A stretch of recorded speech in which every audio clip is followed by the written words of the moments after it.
Bartholomew, also called Nathaniel, is a name that often goes unnoticed in the pages of the Bible.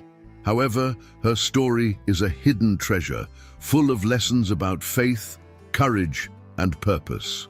A simple man, born in little Cana in Galilee, he never imagined that his peaceful life would be transformed by meeting the one who would change the course of history, Jesus. From his initial skepticism, marked by his famous question, "Can anything good come out of Nazareth?" to his martyrdom, Bartholomew followed a path of transformation that inspires us to this day. Follow this story, full of remarkable encounters, exciting twists and lessons that speak directly to the heart. Subscribe to the channel for more exciting biblical stories and turn on the notification bell so you don't miss any videos. If you like the content, don't forget to send a thanks a lot. And if you want to support the channel even more, become a member and gain access to exclusive benefits. Bartholomew was born in Cana da Galilee, a small village surrounded by green hills and fertile land, where life followed the peaceful rhythm of the countryside. The mornings were filled with birdsong and work in the vineyards, while the nights brought silence punctuated by old stories around the fire.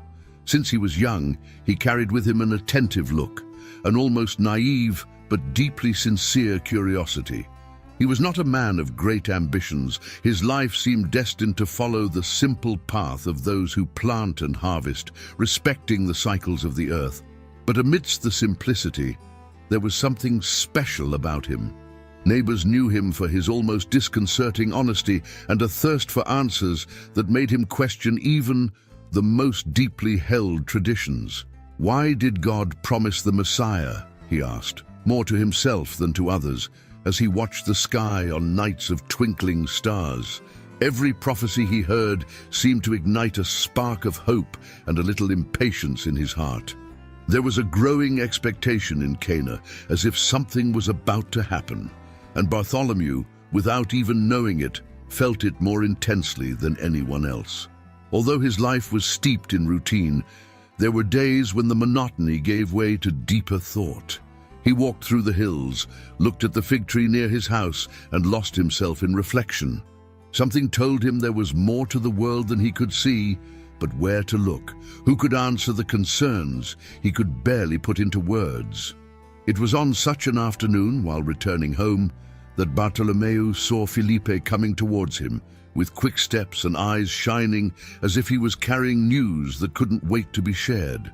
Felipe came hurriedly, almost panting, like someone who had just discovered something that the whole world needed to know.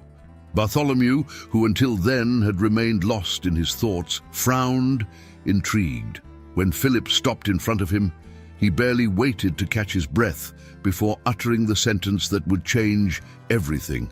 "We have found the one about whom Moses wrote in the law and about whom the prophets spoke. It is Jesus of Nazareth, the son of Joseph." Bartholomew raised his eyebrows, incredulity clear on his face. "From Nazareth?" he asked, his voice filled with a mixture of doubt and irony. "Can anything good come out of there?" Philip was not offended. On the contrary, he gave a half-smile as if he knew that that question was not just a disdain, but an honest provocation. "Come and see," he replied simply, but with a conviction that moved Bartholomew. It wasn't just an invitation from a friend, but almost a summons. Bartholomew followed Philip, still skeptical, but feeling something different in his heart. The way to Jesus seemed longer than it really was. As they walked, he couldn't stop thinking, who was this man who made Philip, someone so sensible, look so fascinated? Something began to pulse inside him, as if this walk was more than a physical displacement. Maybe it was fate, finally placing Bartholomew at the center of something bigger. When they arrived, Bartholomew saw a man who, at first glance, seemed ordinary, without any pomp or extraordinary appearance. But before he could say anything, he was surprised. Jesus, without hesitation, looked at him with an intensity that seemed to see every corner of his soul. And then, in a firm but welcoming voice, Jesus said something that made Bartholomew forget any doubts. "Here is a true Israelite, in whom there is no falsehood." Bartholomew remained motionless. Jesus' words echoed in his mind like the sound of a bell that continues to vibrate even after it has stopped. A true Israelite, in whom there is no falsehood. He couldn't decide what had impacted him more, the content of the sentence or the way it was said, with a certainty that seemed to come from someone who had known him since the beginning. But how? Who was this man, anyway? With his heart beating fast, Bartholomew found the strength to ask, "Where do you know me from?" It was a simple question, but loaded with meaning.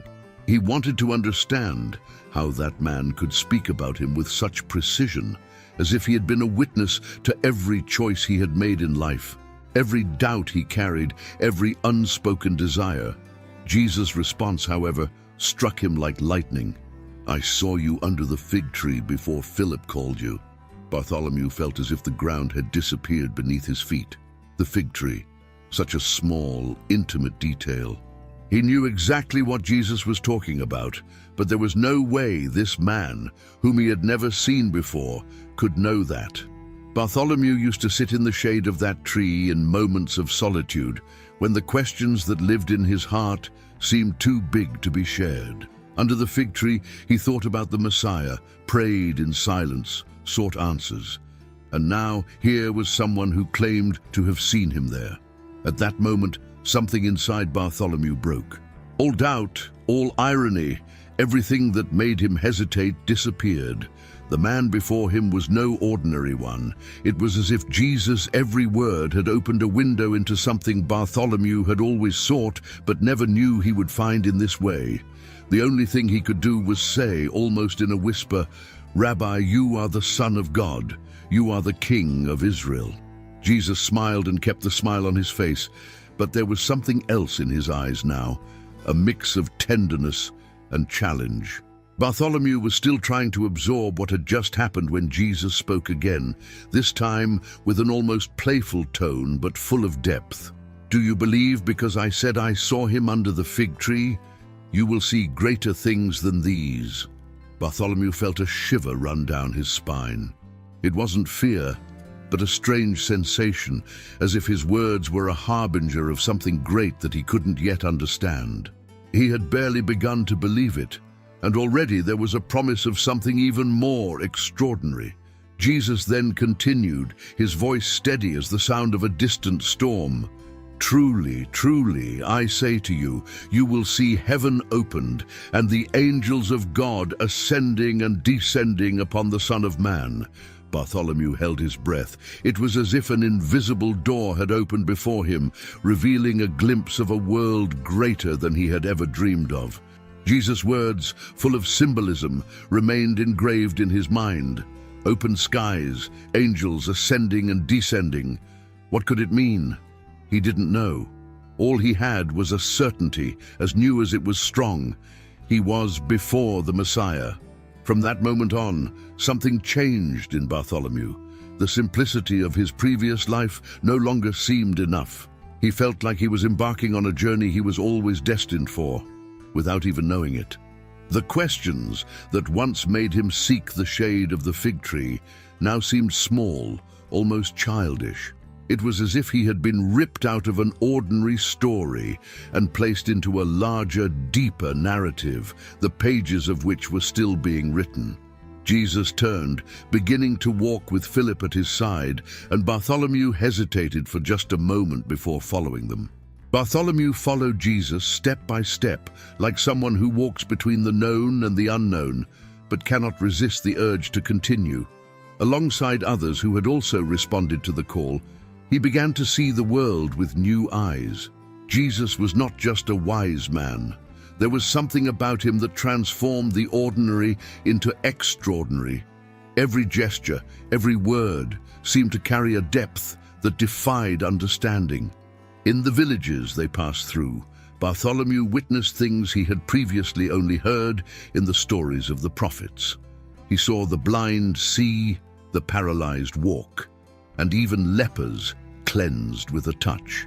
Each miracle seemed like a small opening in the sky, as if Jesus' promise was beginning to be fulfilled before your eyes. But more than the miracles, It was Jesus' way that impressed him. He treated the little ones, the rejected ones, as if they were the most important.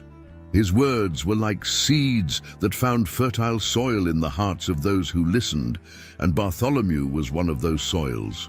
Among the 12, Bartholomew began to find his place. He wasn't the most talkative, but he observed everything, absorbing each teaching like someone drinking from an inexhaustible source. During walks, he would often remain silent, reflecting on what he had seen and heard. Sometimes he found himself remembering the fig tree in Cana, as if that moment under its shadow had been some kind of landmark, the point where his story with Jesus began. Over time, he came to recognize a pattern in what Jesus did. It wasn't just about healing or teaching. It was as if he was preparing something greater, something that none of them could yet understand. Every step, every conversation, every miracle seemed to lead to an invisible but inevitable destination. And Bartholomew, with his heart increasingly inflamed by faith, knew he had to continue. Jesus' words about seeing greater things echoed in his mind, and he felt that the true purpose of this journey was getting closer. That night the atmosphere was different. Something seemed about to happen. Bartholomew felt it in the air, an invisible electricity that made the environment seem denser. He was there, in the room, with the other disciples, watching Jesus with an attentive and expectant look. The Master was calmer than ever, and his words, although soft, carried an urgency that Bartholomew still did not fully understand. Jesus began to speak about a new commandment, something that deeply touched Bartholomew's heart. "Love one another as I have loved you," he said. They weren't just pretty words. It was an invitation, a demand, a radical change. Jesus wasn't just teaching about love.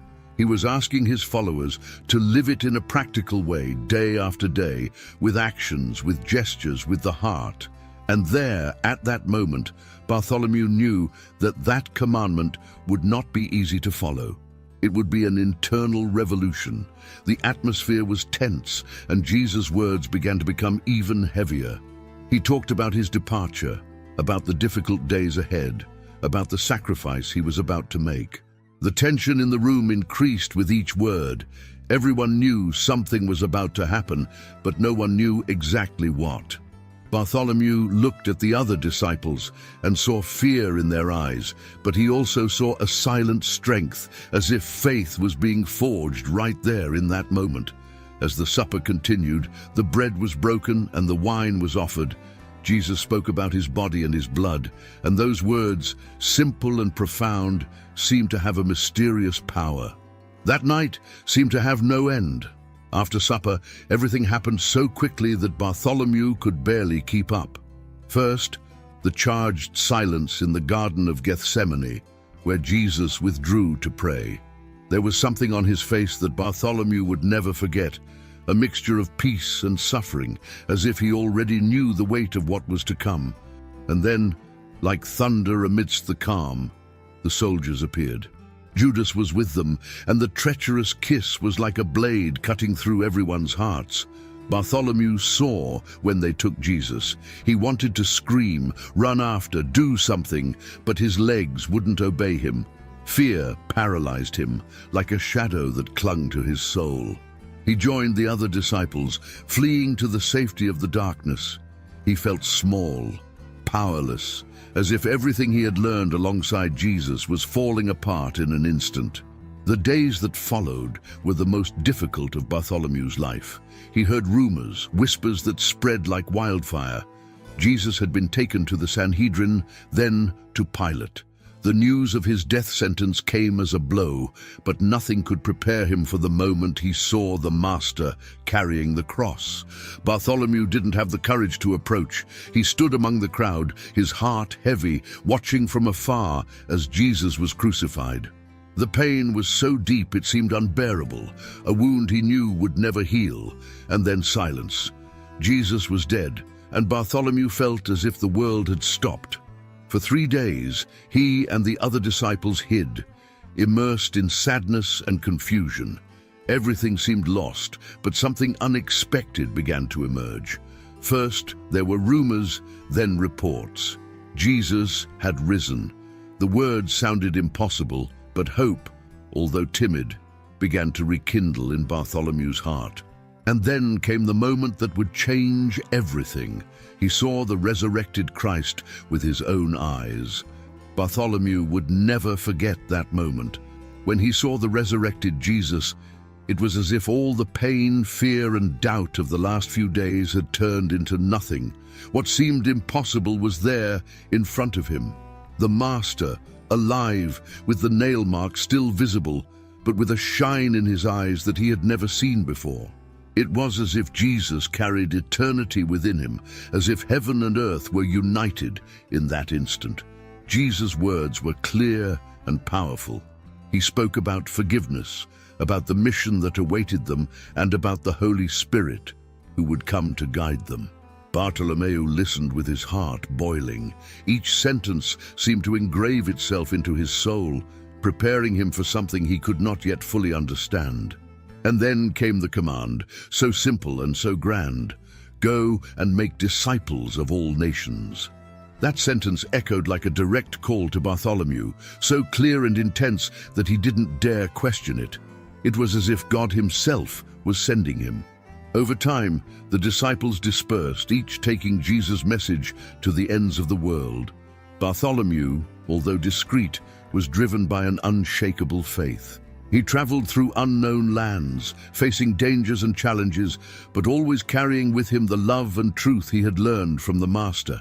His steps took him through villages and towns where he preached with passion.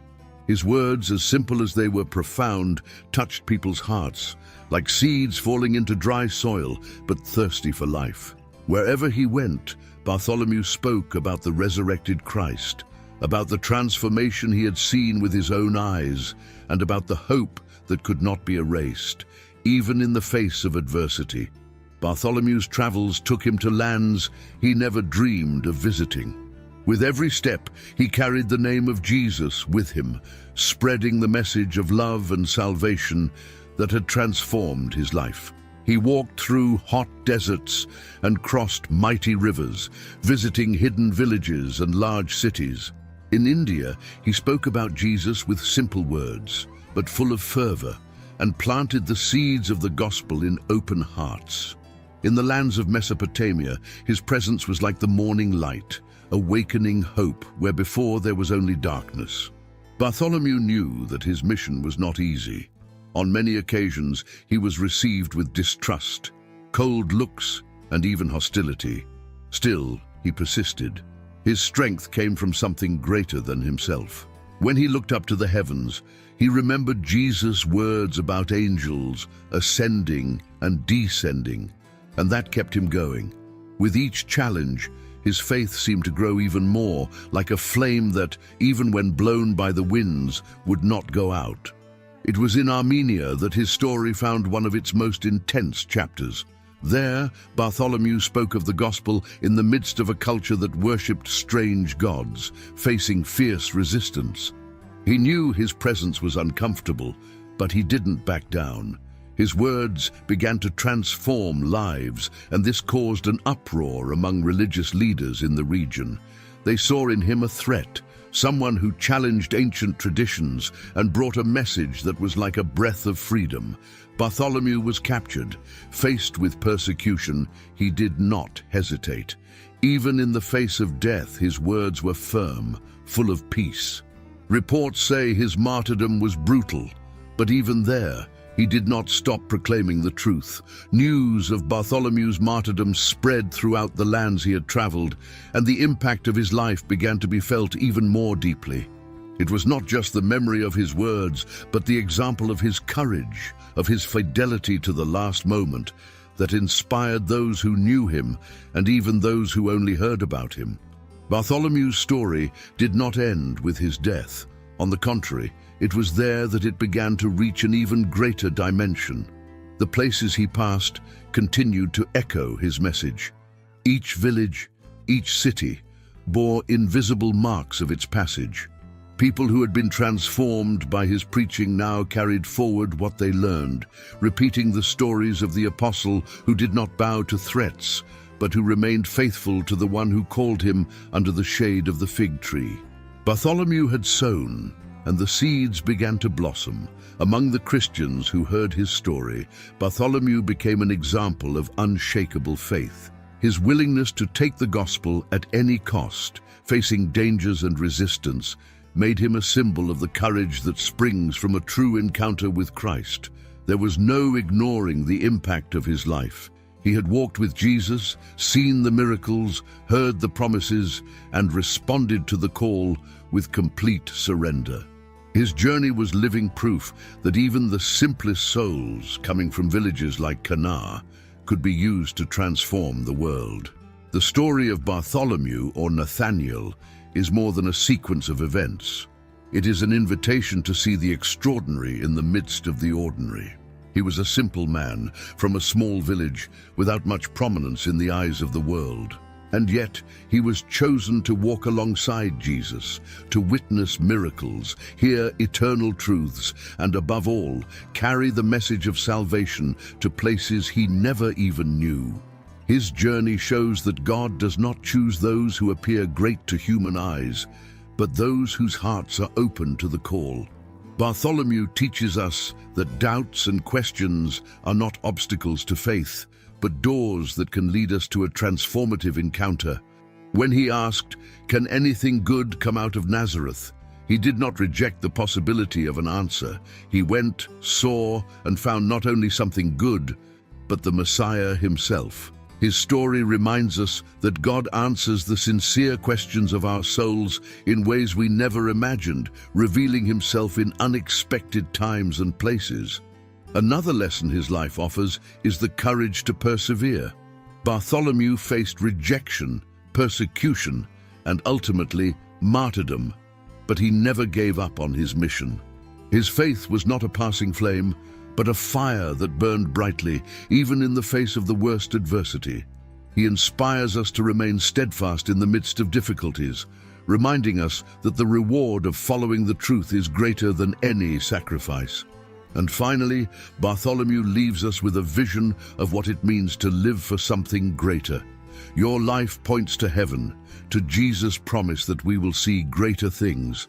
Her story challenges us to look beyond what is visible, to trust God even when we don't understand the path, and to live in a way that leaves a legacy that resonates in the lives of those who find the light through us.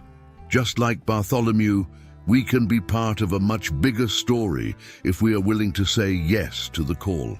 If you like Bartholomew's story and want to continue following other stories of faith and overcoming, be sure to like this video and share it with those you love. And of course, subscribe to the channel so you don't miss any new content. Together, let's explore more powerful lessons from the Bible.